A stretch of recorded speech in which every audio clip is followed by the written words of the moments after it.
Welcome to Plume. So far, we have been doing a lot of expanding outside of downtown, building new apartments by the water, and starting work on a large boardwalk by the ocean. But whilst continuing to do that, today we are going to rebuild this skyscraper right here, not only giving it a new interior, but a whole new shape and exterior.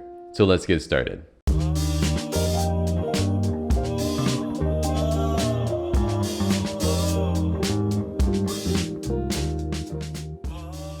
First things first, as always, is the planning phase, where we figure out what about this building we want to change and how we are going to do that.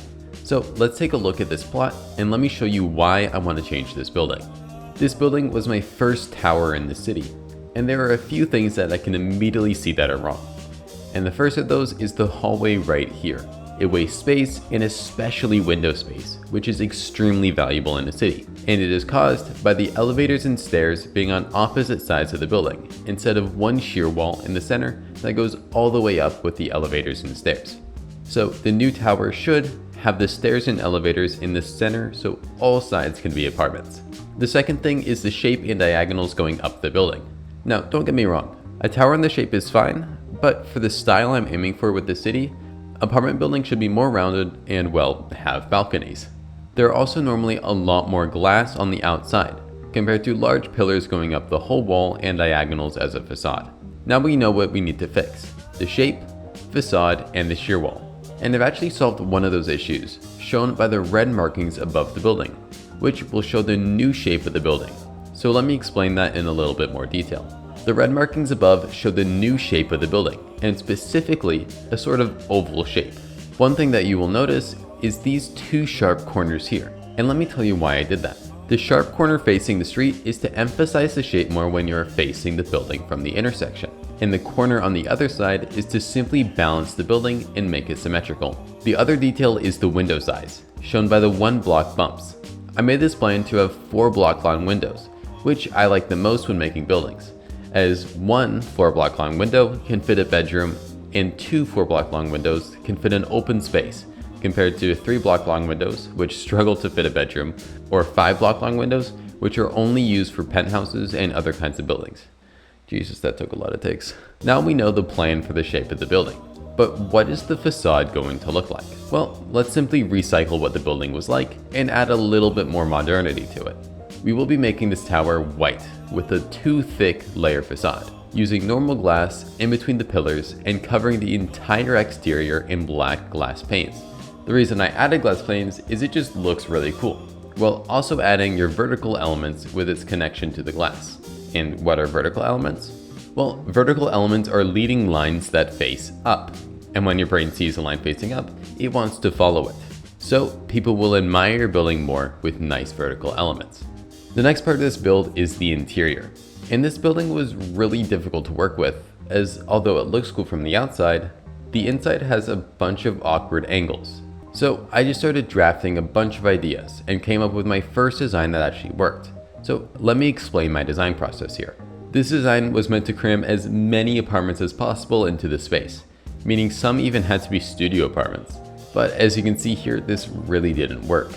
I mean, the dark blue apartments won't be able to fit anything more than a kitchen, and the only apartments that would work are the red apartments. So after this design, I wanted to open up the space a lot more. But I found myself at kind of a roadblock where I just had no ideas. So I thought about sleeping on it, but then I remembered something I had instinctively not thought about since my middle school phase. I had friends. And this is where a fellow YouTuber comes in to help me. The YouTuber Slappa, a friend of mine and an amazing builder, helped me out. I simply sent him a schematic of the plans, and he immediately got to work giving a solution to my problem. Not even 10 minutes later, we had this design. And let me break it down for you. This design sacrifices the 2 middle apartments, which may seem bad if it wasn't for what you got instead. Instead of 1 staircase, you had 2, bringing the apartment up to fire code. The 4 new apartments all had way more space now. And finally, there were no studio apartments. So thank you Slappa for helping me out with the interior plan, and let's get furnishing. The furnishing was simple, since the spaces were already designed for. For my style though, I like to use stairs as couches and beds in a 2x3 wool shape with carpet for pillows. After finishing the interior and exterior, we move on to actually putting the new tower on the existing plot. And well, this is where it gets complicated. You see, in the markings I originally had, it shows an ease into the new tower, but it really doesn't make much sense. The angles were awkward, and because of the changing shape, there was no clean transition. But as some saying probably goes, the best way to learn is from mistakes. So I got rid of this mess and just slapped the tower on. And I'd show having to dig through the existing building for the stair and elevator shafts, but I'd like to keep the swearing in this video to a minimum. So after plopping the tower onto the base, we could stack up, make the roof, and finish the 2 bottom floors. So let me show you how I did that. Designing the roof was quite fun. I went with an industrial style, adding beams that would attach the pillars on the outside to the shear walls in the center. Also, if you don't know what a shear wall is, it is a wall that generally goes straight up many floors of a building, aiding the building's lateral system. And what I mean by a lateral system is the part of the building that resists winds, earthquakes, and more. After adding the beams, I simply added some HVAC equipment, which stands for heating, ventilation, and air conditioning. One thing I recommend is if you're going to have an open space on a roof, try and hide your HVAC equipment or separate the 2 spaces like I did here.